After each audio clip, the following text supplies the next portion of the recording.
ఓడయ్యగాగిరి భారత్ మరణ శాసనాలు ఏడుంటాయండి? రాచరిక పాలనలో ఉంటాయండి. శాసనాలు ఎవరికి కావాలనండి?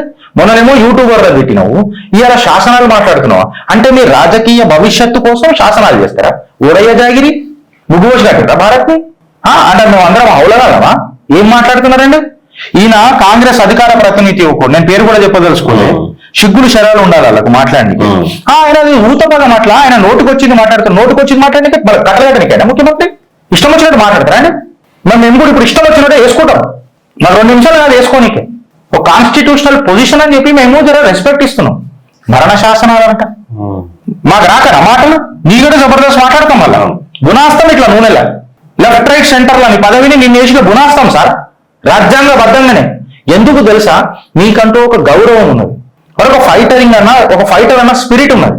ఏంది సార్ ఇది? నాకు అర్థం కాదు. నడి రోడ్డు మీద చిల్లర పంచాయతీ చేస్తున్నావు, తెలంగాణ ప్రజల మనోభావాలు ఇజ్జత్ తీసి పడేస్తున్నావు నువ్వు. ఏడికాడికి ఇజ్జత్ ఇలా చెప్పుకోనికి సిగ్గైతుంది మాకు. నువ్వు మా ముఖ్యమంత్రి అని. Your an accidental CM mister CM.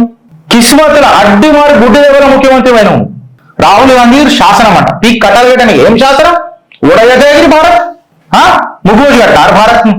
ఇంకొకటి మాట చూడప్ప, whoever it is rich or in any position, అంటే ఇప్పుడు కోర్టులు పిలిచి చివాట్లు పెడుతున్నారు. ఇప్పటికి 8 సార్లు కాకరి చుంచిరు రాహుల్ గాంధీ మీద. రాయ్ మరణ శాసనం మా మీద రాస్తానన్నావు రాయ్ రాయండి సార్.